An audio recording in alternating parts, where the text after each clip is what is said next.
Hi, welcome into twitch.tv/Ice Cream Uploads or youtube.com/Ice Cream Uploads or wherever you may be listening to this on one of the podcast services. My name is Graham D. And I'm joined by the man that we call and so go full Rocky. We are live on Twitch, so please, if you are watching on Twitch, please do feel free to get involved. We are here for the next hour or so. It's probably not going to be this. It's probably going to be more like half an hour to give you our thoughts on our impressions on the biggest, the best, and breaking stories in the world of video games for what is the second time this week on twitch.tv/Ice Cream Uploads. We usually go live each and every single weekday at 10 a.m.-ish with the UK's #1 video game podcast, if we do say so ourselves. However, we've only done a couple this week because we're still on the arse end of the world's longest busy period that the world has ever seen. So apologies. The content still keeps coming, just not as regularly as we would like. But we appreciate anyone that does join us on stream. Hi, how you doing? Not just for the first time, but for the second time today. And for one of three times, actually, what will be the second time, and one of three times in 24 hours, we have 3 streams, including this one, over the next day. So we are live right now with a scoop. We'll be live tonight with a special kickoff of ICU FC. We are playing FC24 Pro Clubs on stream tonight. So if you want to play some foosball games or just watch a bunch of dudes having fun playing foosball games, join us from about 7:30 UK time tonight. If you listen to this on demand, it's probably already finished. But, you'll be able to watch it back on Twitch, and we'll have even more content coming on that. Hi. But as I mentioned, if you are watching this on stream, please do feel free to get involved because the live stream is turned into a podcast, a video on YouTube, an audio podcast on iTunes and Spotify and SoundCloud, Google Play, Amazon Music, all the places, but not SoundCloud because we don't do that one anymore. It's been a long week. Anyway. Yeah, please do feel free to get involved because over 200,000 people have watched and listened to this podcast. So if you are watching the stream, oh my god, I'm just going to give up. I can't even fucking speak. Words. Do feel free to get involved on behalf of those people because they may be watching on demand, but they can't get involved. You guys can. That's kind of the gist of what I was trying to say before I ballsed it up like 3 times. But we move into the split screen. Nice segue. Hey, hi, babe. How you doing? Hey. Yes, I'm doing fantastic. I'm buzzing for tonight, I do fucking love a good pro club sesh. Me too. Although, I've just seen Lake's comment. He says, I'm happy as a CM, or a left mid, or a right mid, or a left wing, or a right wing. It's all right. You will play those, probably, and further back as well. Defence still happens. That's the point, because everyone's happy as a left centre or a right midfielder forward. So yeah, I see. I get much more satisfaction out of playing, as a fullback or something. Like, Tito's just put in the Discord, I'm fine. And I prefer to play centre-back or wing. I fucking love playing centre-back, mate. It's great. I mean, I did until yesterday when I played my first proper games on it and couldn't tackle anyone. And then realised today that I was pressing the wrong button. That probably helps. So I wasn't pressing the standing tackle button and wondering why I wasn't fucking doing anything. So yeah, that will be it. I'm a striker. No one is as good as me, says Mrs. Lotus. I mean... defending this year is arse, but manageable. I mean, it's even more arse if you don't press the right buttons. But I feel like we need a striker off in the Lotus household. We've got Lolo versus Mrs. Lolo. Who is number 1? I love DM. Not interested in going forward much unless it's a thunder bastard from the edge of the area. No, we're all kind of the same. We usually go for that sort of fullback finisher or defensive midfielder that can play balls and ping them around sort of stuff. And that's partly from the old school PES days. You could play the Paul Scholes pass, the Pilo passes and stuff like that from being a central defensive midfielder. But fullbacks used to be phenomenal, getting involved and hitting some fucking Van Bronckhorst-esque sort of thunderbusters, pile drivers from out on the wing. Ooh. Yeah. But most people are conditioned more in the last 5 years or so to be pacey forwards because that's where all the action is. It's pacey forward. And because they're so overpowered, nobody then wants to be a defender. So, but it is what it is. We'll all do a bit of it all. Mrs. Lotus doesn't know what button is to shoot, bro. We're good here. Like watching Takeshi's Castle. I do. I play Power Wash Simulator. Nice. Let's get that on your resume. So you've signed for Leyton Orient previously, and you were Chief Washer. Nice, let's go. Anyway, we'll put a pin in all of that talk. We will speak more of the foosball later on tonight. 7:30 UK time. Join us from then. We'll jump into that. But for now, we have a lot of stuff to talk about. There's a lot of Xbox news, including, to kick things off, PlayStation having the last laugh over Xbox. In your face, Xbox motherfucker. Okay, it's not really that. It's actually a little bit of clickbib to start things off right here. Yeah, if anyone doesn't know what clickbib is, it's clickbait, but Bibby wrote it, so clickbait is pretty straightforward, really. But then we jump in. Andy Robinson at BGC says Roblox has had a huge launch, even on PlayStation. Only 2 games drove more engagement during launch week. So Roblox has had a huge launch on PlayStation, according to analyst group Circana NPD.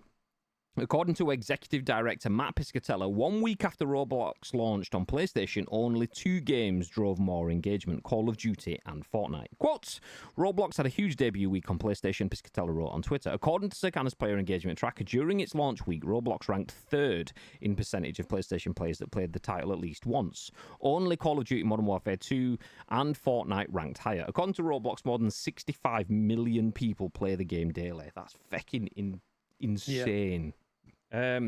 Roblox was originally released on the PC back in 2006 and was then ported to iOS in 2012 and Android in 2014. The platform made its console debut in 2015.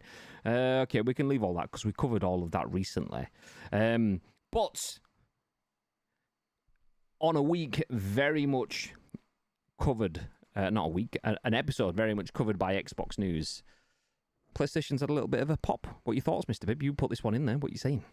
Yes, I put this one in there.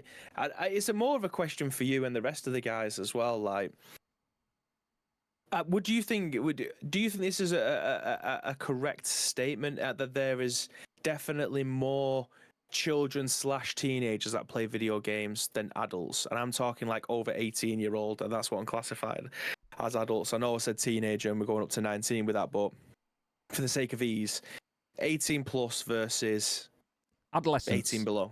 Yeah, adolescents. Would you agree with that, or would you disagree? Stereotypically, I would agree, but I'm not sure because every single person I know is not every single, but 95% of the people that I know that play games are older than 18 because I'm an old man and work in video games. So.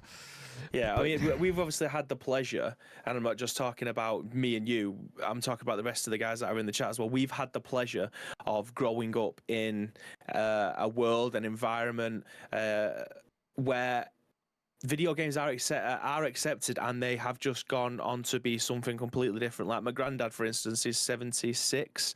And he loves playing games. Like, he genuinely loves playing them. He was playing games in the 80s, arcade cabinets or whatever. He was the guy that got me into playing video games on Super Nintendo, the Mega Drive, the PlayStation. He's the guy that bought me all of my first consoles.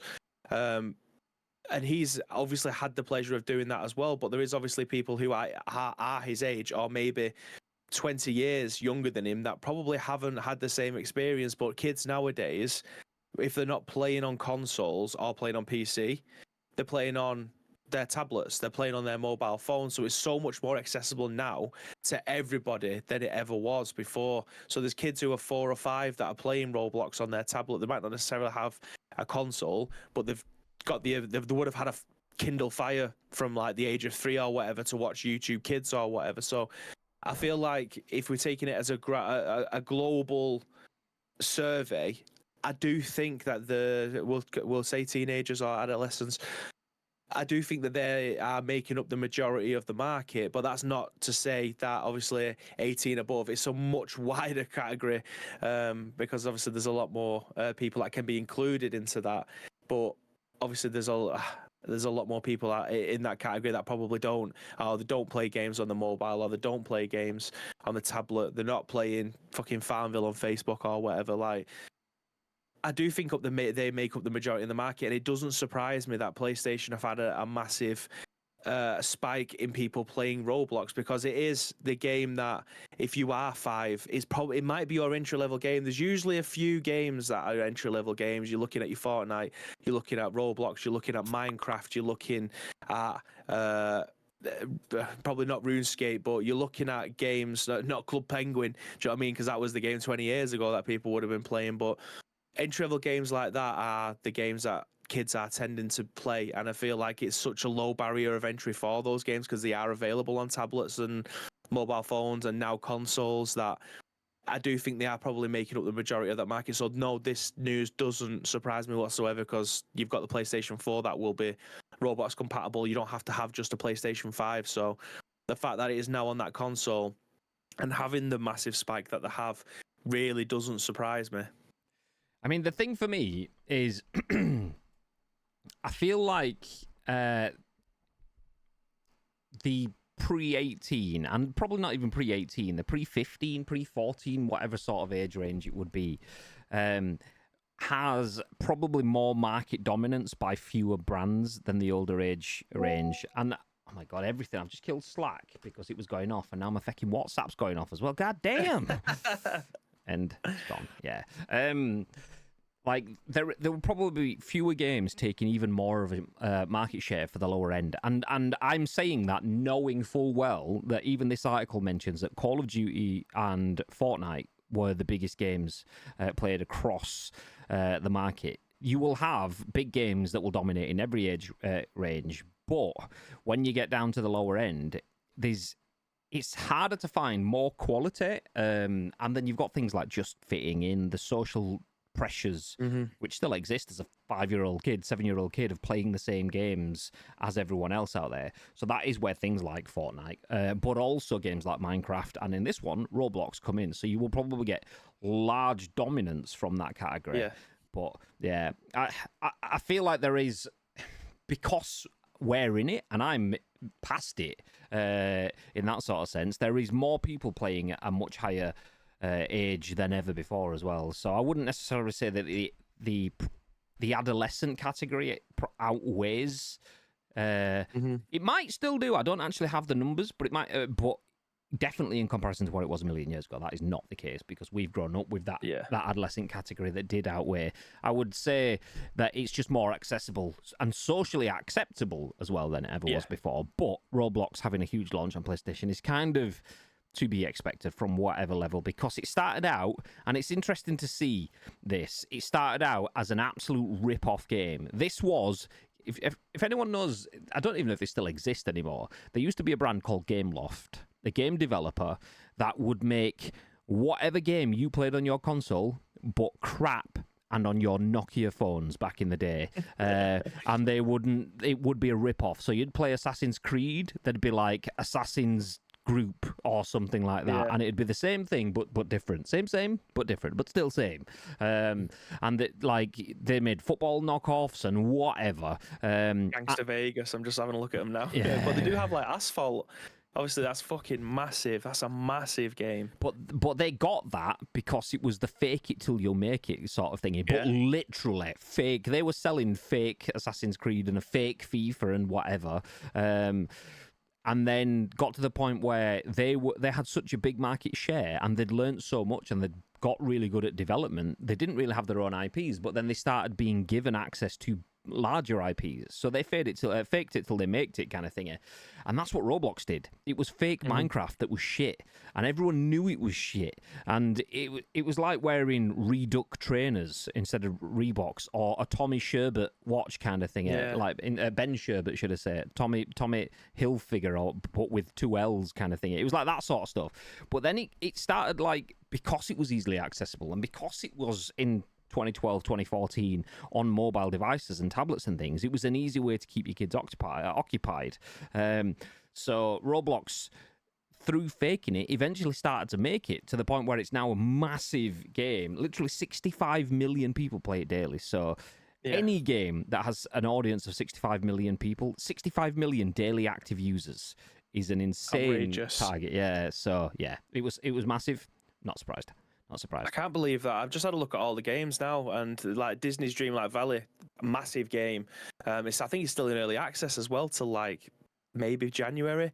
And obviously they've had a hand in that. So it's just the catalogue of games that I'm looking at here: Lego Star Wars Castaways, Asphalt, Disney Speedstorm, Dungeon Hunter. I've played so many Dungeon Hunter games on mobile Are they in still the called past. Gameloft, or have they been bought up by someone else?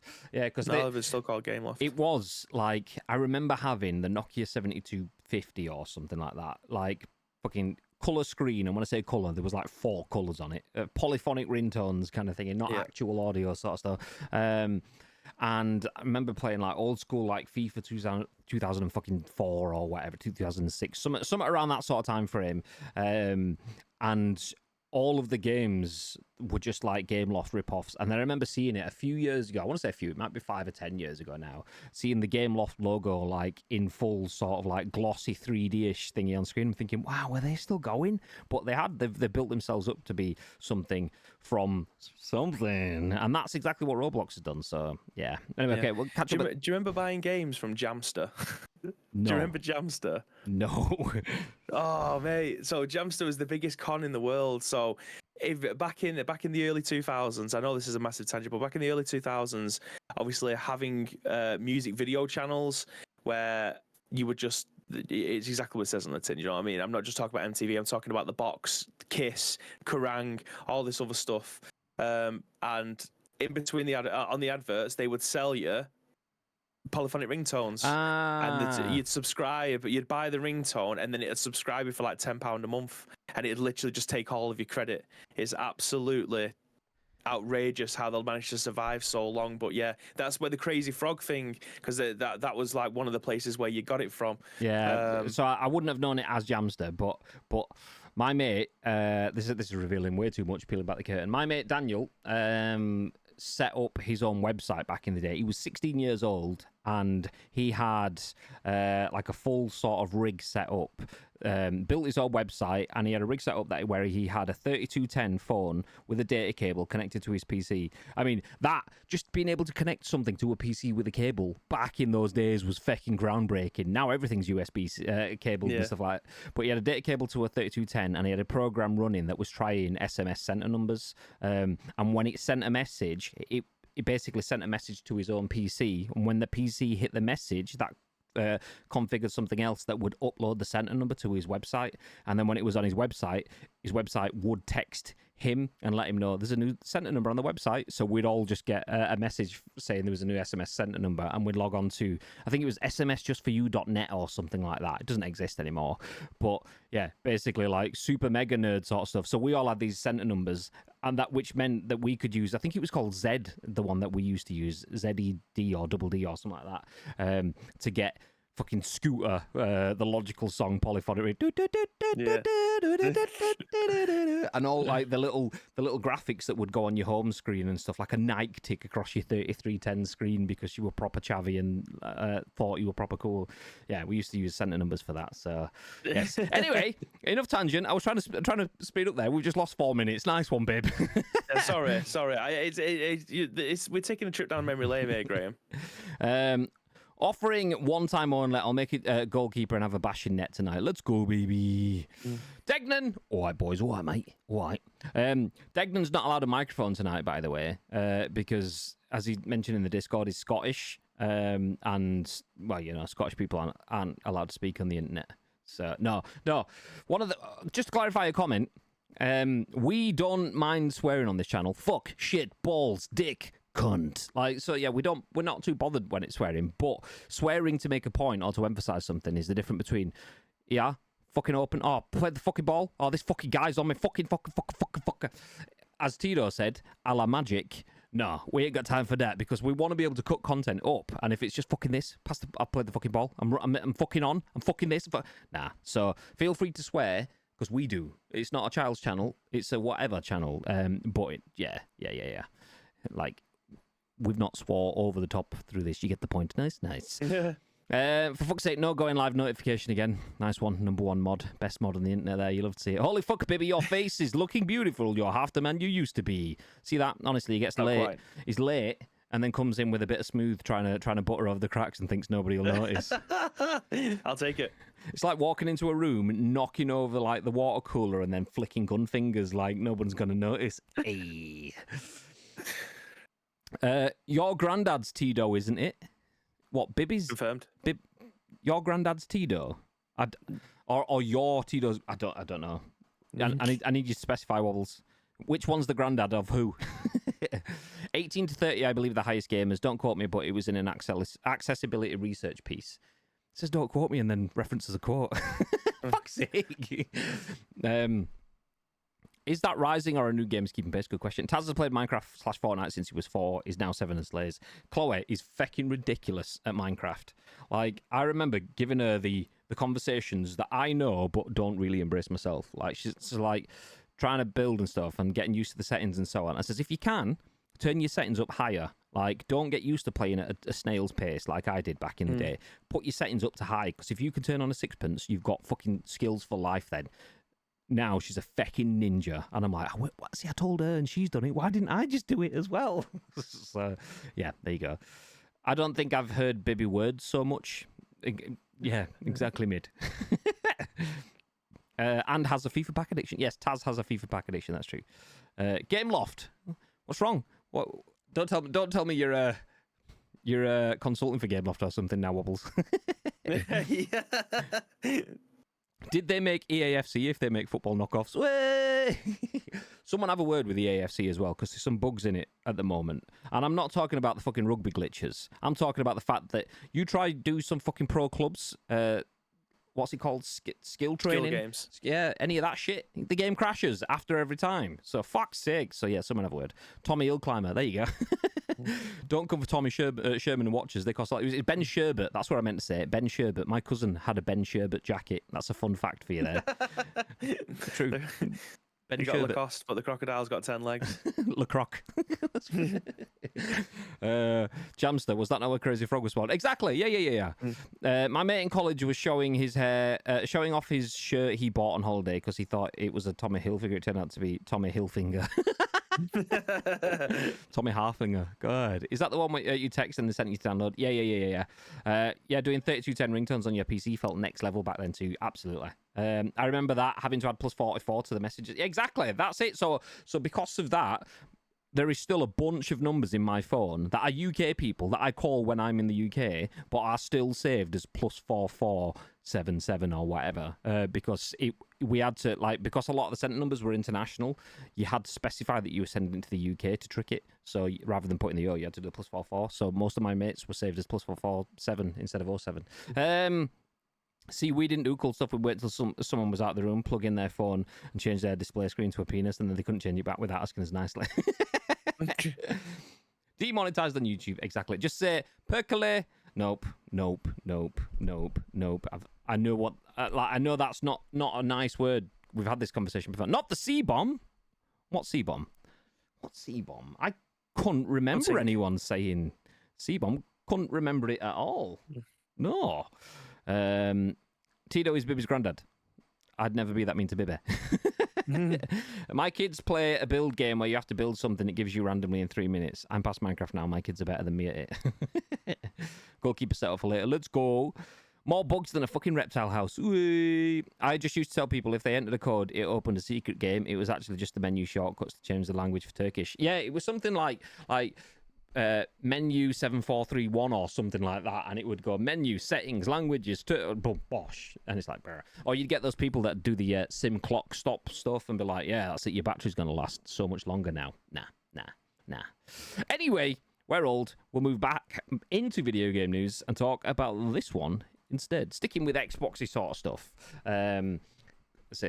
Starting with, but then we've got a few to go through. But Xbox will take a respectful approach to revisiting amazing trove of Activision Blizzard franchises. It's written by Tom Ivan at VGC, and it says, quote, I feel that we have to be a great custodian for content, says Xbox boss Phil Spencer. So if you missed this story, it's actually, it could turn into something decent, but Microsoft's head of gaming has discussed how the company plans to approach utilizing Activision Blizzard's vast back catalogue of games.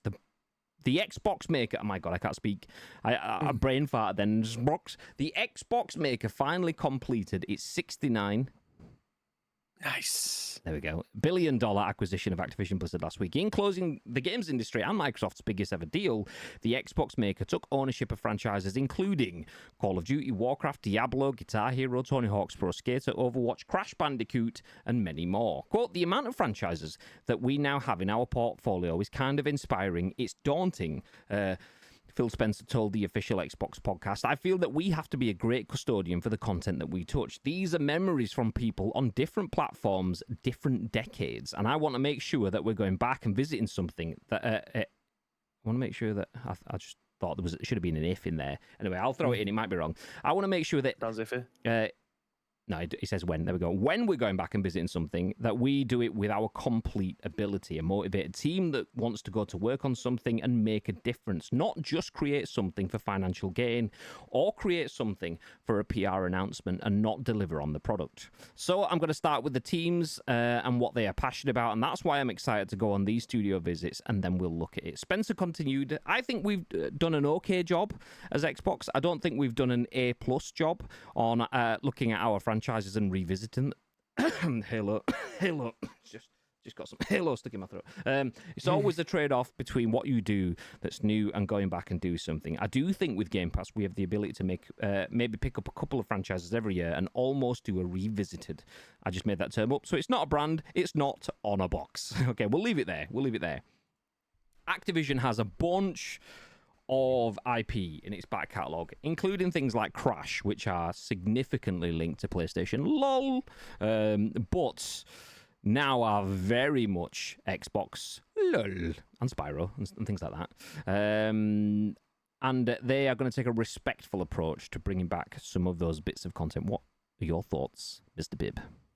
Yeah, I mean, I suppose I'll have to weigh up whether or not if they are bringing back lapsed IPs. Like I read an article about Guitar Hero might end up coming back and stuff like that, but obviously the franchise died with Guitar Hero Live, which was an abomination of a game.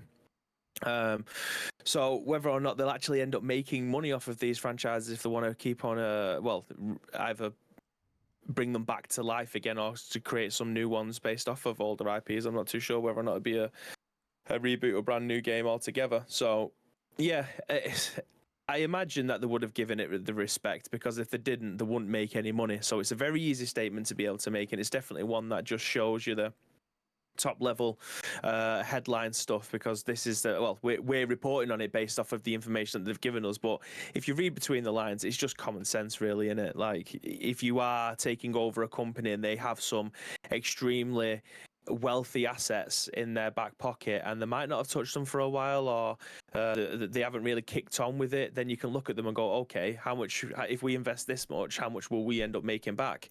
Okay, that's not as much as I thought it was going to be. We'll just leave them there for them until the time's right. Like, they have so much wealth sat on their shelves now. They could be making money hand over fist every single month for forever. Like, there's no time limit, because obviously they now own the company. So yeah, I'll be very excited to see. Well, it is an exciting time, regardless of, well, if you're a PlayStation fan and PlayStation only, and you hate everything that Xbox are doing, it's going to be a terrible time for you guys. You can celebrate Spider-Man today, but in terms of the video game landscape as a whole, it is a very exciting time to be part of the video game landscape, because it literally is changing day by day. It is immense, though. Like, that $69 billion acquisition was all about Call of Duty, but you forget that, and we probably don't, but most people probably forget that that's not just Call of Duty, but that's Warcraft, that's Overwatch, and then obviously the others that we've mentioned, like Tony Hawk's and Spyro and Crash Bandicoot and so on. Even Tony Hawk, we're not even touched on Tony Hawk's. Like, just having access to not only new earning potential, but now being the gatekeeper / guardian of significant memories. Maybe not everyone played Tony Hawk's Pro Skater, but a lot of people played Overwatch. And maybe not everyone played Overwatch, but a lot of other people then played Warcraft or Diablo or Spyro or Crash or Call of Duty or whatever. There are so many games that people have incredible, like, history-forming memories that it's nice to see them saying they will take a respectful approach to that, because you have to take a respectful approach to that. So it's nice to see Phil Spencer saying this, but you'd be fuming if there was any hint that it would be anything other than this, because you can't pick up so much heritage and full not even platform, cross-platform, cross-format, cross-genre games that are so big that most people, at least in my age range, and probably others too, obviously I can only speak for mine though, that somewhere, if you play games, one of those games in that list will have probably been a big chunk of your childhood or more. So for me, not Warcraft, not Diablo, and not Guitar Hero. Obviously, there's people talking about it in the chat, and Bibby just mentioned it. But Call of Duty, Tony Hawk, and Spyro more than Crash Bandicoot. Those on their own account for large portions of my gaming history. So, I big fan that they are having a respectful approach to it. I hope, though, that we've seen before, what Phil Spencer's saying is true as he says it. What that actually turns into, when it gets to it, is different, because Phil Spencer's not lying. He's just telling you what's true right now. But what might satisfy the shareholders and KPIs for the year might lead to something different when it actually comes to a release. So if we are getting a Tony Hawk's Pro Skater tie-in, hopefully it's one that's done sensitively and respectfully and at that point. So at the moment, I will take Phil Spencer at his word, because as it stands, even though we've said it a few times, we are probably more aligned to PlayStation gamers. We aren't exclusively PlayStation gamers, but we will obviously say it as it is. We are probably more aligned as PlayStation gamers than Xbox players. But that said, we also know that PlayStation, as it speaks right now, is for the payers, because it used to be for the players, and now it's like, how much money have you got? Yeah, we'll take that and a bit more. Whereas Xbox is finding all the ways to give you everything. And there's reasons for that, which we spoke about before, second place versus first place and stuff. If you want to see all of that, you can obviously feel free to join us more often in the podcasts going forward. But big fan. Let's see how it plays out, is all I can say. That Spider-Man, never heard of it. Don't forget Candy Crush. Never heard of it. Less young than before, not old. Seasoned, like a good meal. I like that one. Committing that to the memory, thanks, Mike. Guitar Hero Live, the game I bought, complete with 2 guitars, and played twice before they killed the servers. Shocking. Respectful is the way of saying we need to make sure we don't piss purists off and still make money, right? Exactly. And then Wobbles comes in with End the Console Wars. If anyone watches Wobbles stream, by the way, what Wobbles says on social media and in other people's streams is not how he speaks when he's streaming on his own channel, by the way, because Wobbles is an ex-bot. he fuels 90% of the console war. Honestly. Where do we get to? World of Warcraft and Overwatch alone are huge without COD. Warcraft divided by StarCraft equals my love. Warcraft 3, love that game. Tony Hawk's played a massive part in my childhood, my music taste and dress sense. Yeah, 100%. I mean, the first one was like I say, what's the word? Foundational for me in that sort of sense. But I had a very significant drop off after 1. So 1 was one of the best games ever. 2 was a good game. Beyond that, I wasn't very interested then. I couldn't skate IRL. I tried because of shit balance, so I used that as my way of skating. Same. Tony Hawk's Pro Skater made me get another skateboard and reaffirmed that I couldn't skate, so I left it alone again straight away. Starfield will have accessibility. It did, but it was bare minimum. Exactly, and that's the thing, though. Saying things that are true doesn't necessarily mean that what you're saying is what will appear, and it doesn't mean that you are lying about it. So it did have accessibility. Fact. But is it enough? Is it enough to really call it that? Well, we didn't say it would be entirely accessible. So, yeah. The gatekeeping king. Pip, pip. Exactly. Viva la Exolution. Tony Hawk's was great in the 1 with Bam and Jackass, but after that, it started getting really, really bad as they kept pushing it harder and harder without adding better content, in my opinion. Yeah, and not only that, you get Wasteland. You get the sort of like Underground. You get the Call of Duty 4 is, I mean, don't get me wrong, it's Call of Duty 4 Modern Warfare is up there with the best Call of Duty of all time. And in some ways it definitely is, but it also doesn't have the depth and content that the series immediately brought after that, because what that did was open the door for Call of Duty World at War, for Call of Duty Modern Warfare 2 and the Black Ops games. But because it hadn't fully opened the door, it was very well balanced. Just like a game of rock, paper, scissors kind of thingy. You've only got win, lose, or draw. Them are your three options. You can't get better balance than that. And that's kind of what Call of Duty. But then all of a sudden you've got extra kill streaks and different things and nukes, and you've got, rather than just having a Juggernaut perk or extra ammo or whatever, you've got all these other perks which then suddenly... So it becomes harder to balance. So yeah, Tony Hawk Pro Skater was like that. It didn't have all the extra things. You had to work hard to get skate and pick up all the tapes and whatever the score one was for every level, and then doing that on Roswell as well, trying to hit a 900 going across the gap. Oh my god, fucking amazing! But it took you a chunk of time, but it didn't take you forever. And then it went exponentially longer. It was grindier after that. So whilst you did get more stuff, you didn't necessarily push the envelope with it. So I agree. Phil Spencer is an interview genius, and media trainers were dream. I think, to be fair, I agree, and I also don't. I feel like he doesn't ever say too much either. He just says what's the obvious stuff. What he is good at, though, is not being pushed into saying something that he doesn't want to say. And that's the bit where he's really good. It's not what he's saying, it's what he's not saying. That's where he's really good. COD 4 is the best multiplayer game ever made. It was such a pure game. No fucking about with 3, 5, 7 kill streaks. Yeah, you get UAV, get your airstrike, and then get your chopper. That's it. Done. And if you could make sure you die before you call in your chopper, you get another kill streak. And the same. Yeah. Whew. Okay. Sticking with Xbox, we'll wrap the Xbox segment up, though, with this bit. This is written by Ender Robinson at VGC. Xbox ends its big week by taking over the Las Vegas Sphere. Have you seen this bit on social media? I saw this first thing this morning. Yes. It's pretty cool. I mean, the Las Vegas Sphere, don't get me wrong, it is cool, but my God, I keep seeing people, like, circle jerking. Not the spherical jerking, if that's even a thing, because of this fucking... Like, my God. Like, it's cool, but it is pure capitalism. So, don't get me wrong, once you've seen, like, those 3D walls that you'll see in, like, Times Square and so on, where adverts, like, appear to come out of it and stuff, they are still cool. I'm a tech guy and a nerd. That stuff still appeals to me, but I don't necessarily think it's setting the world on fire when you've seen it 1,000,001 times. Yeah. That said...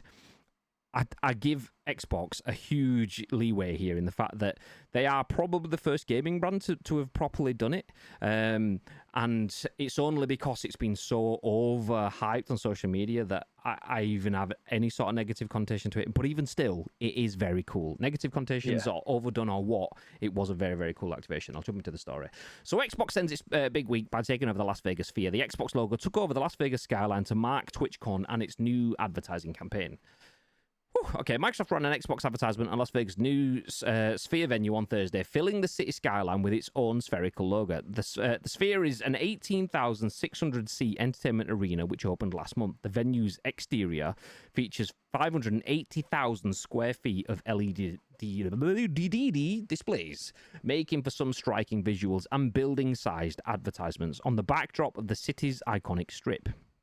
The Xbox takeover was planned to coincide with TwitchCon, which is taking place in Vegas this weekend, as well as the launch of a new Xbox marketing campaign. Microsoft's gaming division kicked off its holiday season marketing campaign this week with a new live-action trailer titled Wake Up and Dream. The trailer features a custom score by Sonlux, a BAFTA-nominated band and Academy Award nominee for the musical score to the film Everything Everywhere All at Once. The Xbox Power Your Dreams brand campaign kicked off in October 2020 ahead of the Xbox Series X and S launch the following month. It's been a big week for Xbox overall. Okay, you get the idea. They've bought stuff. We just spoke about it, but this Xbox ends its big week by taking over the Las Vegas Sphere. Did you see it, Bib? What are your thoughts?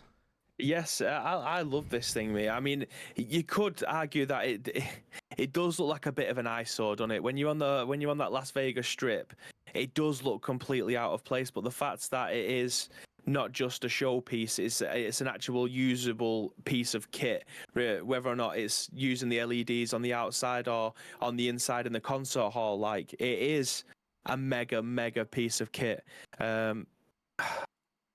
I absolutely love it. I mean, the Xbox stuff, it's obviously just an advertising gimmick, but I saw a golf video where it was like a face on the sphere. So someone was teeing off, and you could see the eyes of the sphere, or the eyes of the face, looking at the golfer's ball as it like whizzed past and went out of bounds, and you could see the eye roll of it. So I do love it. I do think it might be a little bit of an eyesore, but what a piece of a technical feat that we've got there. Like that it is genuinely outrageous. Like what we've come to now, like the power of technology and what we have available to us. Amazing.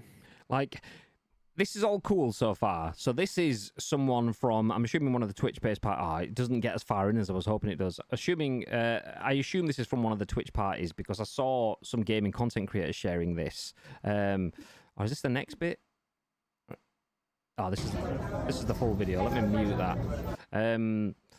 So you start off with the big Xbox logo, and you see a few different bits. So like, fast forward, and we'll get to where we were there. Spaceships and stuff in it. But there's something, I can't remember what it was. Like that spaceship comes out of it, and is it this one here? Yeah. Oh no, it's not this one. That's Senwa's Sacrifice Hellblade. But there you got the dude. Look at how fucking cool was that? Like 37 seconds into the second video, like hand reaching out. That sort of stuff is fucking amazing. Yeah, like David says, it looks like AR, augmented reality sort of stuff. Like that is cool. Don't get me wrong. I'm not like pitching on Xbox. Like I'm disappointed that how overdone this Xbox Sphere has been from the off. Like every big brand in the world has had a go at it. But I'm not taking anything away from how cool that is. Imagine if you were just fucking sat there and this fucking 500-foot dude sticks his arm out the side of a building. That's fucking amazing. So you see, again, it's an amazing technical feat, but I still prefer the 3D. Like in a high rise or a big skyscraper or something that have the 3D billboards that looks like someone's inside. Like they did one for Resident Evil with the liquor inside it, and the liquor broke out, and it looks like a giant liquor broke out of the side of the building. Like I love those 3D ones. I think that's better than this. But I mean, for the gimmick that it is again an amazing piece of technical feat. Yeah, I mean, I don't know if I can find it quickly whilst we're on. Graham de Diablo. Was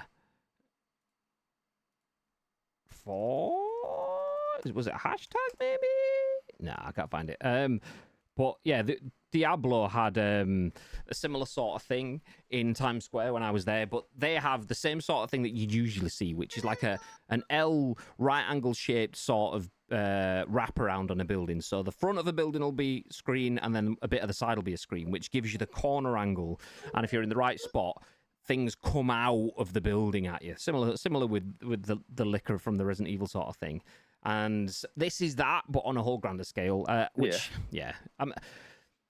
a big fan of that because this it's expensive. Apparently, I saw somewhere that whole segment for Xbox would have cost $500,000.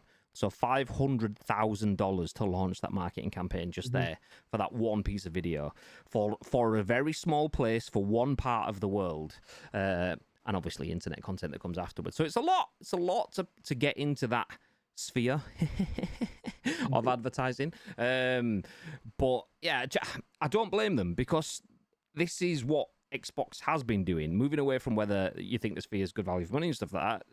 It's a good bit of marketing because if Xbox just launched a new TV spot, we probably wouldn't be talking about it on the news. And if we're talking about it, that's because VGC are talking about it. And if VGC are talking about it, so are Eurogamer, so are IGN, and everyone else, and everyone that's going to be at TwitchCon. So $500,000 it cost. You can guarantee that that's a large investment that they are paying dividends for in terms of media value. So whether it's garish, whether it's over the top, I don't think it is garish, and I don't think it's over the top. I feel like I say, I have issues with the mechanic generally, but not when it's done well, and this is done well. So GG's. Love to see it. How much do you reckon that costs, says Wobbles? $500,000. $500,000 is what that costs, apparently. I don't know that for certain. Don't quote me on that, but I did see someone tweeting that earlier on, and I can't tell you who it was. Not because secrets, but just because I can't remember who it was, and I was just scanning earlier on.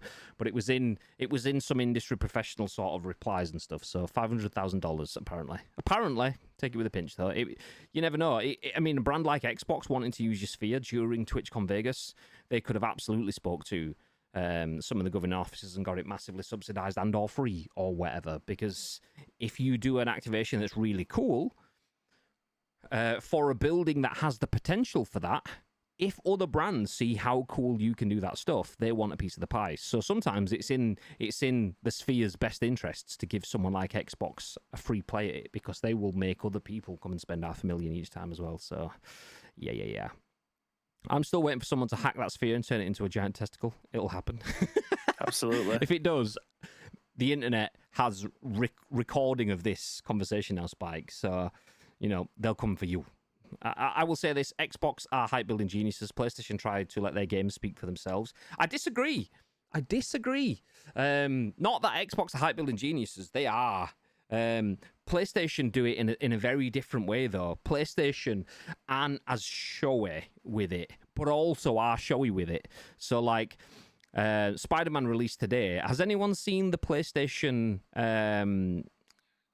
Australia marketing around Spider-Man launch? If anyone's played Spider-Man on PlayStation, by the way, fucking incredible games. That Spider-Man Miles Morales, and obviously, for all intents and purposes, all I haven't played it, Spider-Man 2 is going to be just as good. But you can fucking thwip your webs, catch trucks, fucking attach it to a lamppost and that sort of shit. If you haven't seen it, just do a quick search on Twitter and you'll be able to find it. They've basically mocked up in some square at a junction in Australia a fucking big, like, articulated lorry that's been strung up between lampposts with web and stuff like that. So it's not as flashy, but it is as creative as that. So I do, PlayStation are very good, and they do it. PlayStation go for the viral sort of urban takeover, like doing little things like taking over the undergrounds, and like obviously the underground has the red circle symbol for underground. Did you see when they changed some to be the triangle and the X and the square as well? So like PlayStation are very good at getting that underground, pun intended, marketing, whereas Xbox go for headlines because they're Microsoft and that's what Microsoft do. But yeah, Microsoft are hype geniuses 100%. Until TV. Makes me think of Back to the Future 2 when Jaws Shark comes out and scares him to death. Yeah, and comes and eats him. Someone rented it and played Sea of Thieves on it, from what I read. Not sure about the truth in that, but I did see Sea of... Imagine that! Just, do you want to come round and play on a big screen TV? Just pull up a couch outside the Sphere. Just play your game on the fucking side of it. Half price for the blue badge holders. Whee! Just smash the team coach into it, flash the badge, and we'll be all right to part there. Let's go. Stop going on about Spider-Man. No one cares. I can say this now. I game tested it, and it's fucking amazing. Well, I know a bunch of people that have... Well, I know some that have completed it and stuff already, and like when I say for all intents and purposes, it's as good as the other two, but that's not my opinion. That's me passing on someone else's opinion. I care, and I don't have a PS5. I'd love to play it. Yeah. You'll get it eventually, Spike, on your super duper PC. So like Just Cause, exactly. Hi Sam. Imagine watching the scoop from that. Yeah, we wouldn't have it though. We're not that sellout. What we would do is commission a big S, a C, and an O and a P, and we'll turn one of like the O's into the big Sphere. That's it. We'll just waste $500,000 worth of marketing activation to just turn it into a big white sphere with SCOP around it. So there you go. Yeah. Spider Pig would sell more copies. Spider Pig wishes. Imagine Bibby getting all skinny and then being protected on a sphere and looking around. Whoa. Gonna happen. Absolutely. Okay, we got two stories. One of them's a story and one's just a quick wrap up because it is Friday and it's Free Game Friday. But this one is actually a cool story that I wanted to read, so we're sticking around for it. This is Alan Wake just got a playable 20-minute recapping Fortnite ahead of its sequel. Novel idea. Written by Matt Wales at Eurogamer. If you haven't played Alan Wake but you've got Fortnite, you're in good news. Nice. So there you go. If you're super excited for the release of Alan Wake 2 later this month, but can't quite recall the events of the first game entirely... rewind. Entirely reasonably... Like what? That should be reasonable. Okay, I fucked up and then they fucked up. Entirely reasonable is what it should say. Seeing as the original version came out over a decade ago, Fortnite of all places might have the answer. Epic has whacked a free playable 20-minute Alan Wake recap episode that should serve as a refresher while offering a bit of spooky battery gobbling fun along the way. Alan's first adventure, released all the way back in 2010, sees the eponymous writer taking a working holiday with his wife Alice in the beautiful Pacific Northwest town of Bright Falls. Needless to say, it doesn't take long for things to go awry, and soon Alan, with occasional help from his agent Barry, is monologuing his way through the night. I don't know why Barry was capitalised there, but I'm having it. So Barry, blasting malevolent beings to smithereens with his torch and revealing the next big spooky event 10 seconds before it happens because he can't keep his mouth shut, or at least that's how I remember it. Presumably Epic's new release, Alan Wake Flashback, a reimagining of the original tale, developed in collaboration with Remedy Entertainment, Spiral House and Zen Creative, will do a better and more reliable job of filling you in on all of the important story beats ahead of Alan Wake 2. Alan Wake Flashback is available to play now on all platforms where Fortnite exists. You'll obviously need to download Fortnite first and then use Alan code 342465556132 to access Alan Wake. That's fucking an absolute mission. But basically, you have to insert some stuff to get the game within the game. I thought that was a bit of banter at first, and it turns out it was real. But yes. Do you know what? I still haven't played Alan Wake, and I want to play the Alan Wake remaster so that I can jump in and play Alan Wake 2, because I know that this is a game that will resonate with me. But if I don't, I'm tempted to just jump in and watch the recap on Fortnite, because if I can get 20 minutes of interactive update, then yes, please. You played Alan Wake, right? I did. Loved it. I haven't played the remake, but I probably should sometime soon. But yeah, absolutely loved the first Alan Wake. But this probably isn't going to be something that I'm going to play in Fortnite, if I'm being totally honest. But amazing that they're just using their own platform to now promote another Epic game. Amazing. It's fucking genius, though, is that? Like, whether you're a Fortnite fan or not, I mean, you should be. If you're not, then it's fine if you've got your own insecurities. God, it's fine. Whatever. Sheesh. No, you don't have to be a Fortnite fan, but whether you are a fan or not, you can't deny that it's more than a game. It's a platform. And they are using the game as a platform to create marketing opportunities for other games within this platform. A game in a game. What the fuck? Advertise a game in a game? That would have been terrible in most other games apart from this concept, which, big fan. Literal, like, one of the top 3 most played games. I don't know whether it was 1 or 2. So it's one of the top 2 most played games on PlayStation for the last couple of weeks. We just found out from one of the previous articles. So more people are playing this game than pretty much any other on console, at least. So giving them an opportunity to digest new content, and that new content that they're digesting is just an advertisement. You are selling an advertisement as content in one of the biggest platforms out there. It's like, what's the phrase? Like, we're playing Snakes and Ladders and they're playing checkers kind of thing. I mean, fucking, they are ahead of us by years, man. So drafts and checkers. Yeah. So sheesh. Love the first Alan Wake, but Fortnite might not have the target audience. I mean, Fortnite has every audience. Like, if you think Fortnite is for 12-year-old people, then you've not played it in 6 years. Yeah. Like, Fortnite is an incredible game. It's an incredible game. I was just debating doing a remake run-through. Xbox, do all this to get content. Graham, no! PUBG fanboys crying into their KFC buckets. Yeah. I want KFC now. Yeah, I'm getting KFC for tonight. We're having KFC for tea. Annoyingly, PUBG has a crossover, and if you buy KFC, you can get skins for it. But not in the UK, because fuck Europe, fuck those guys.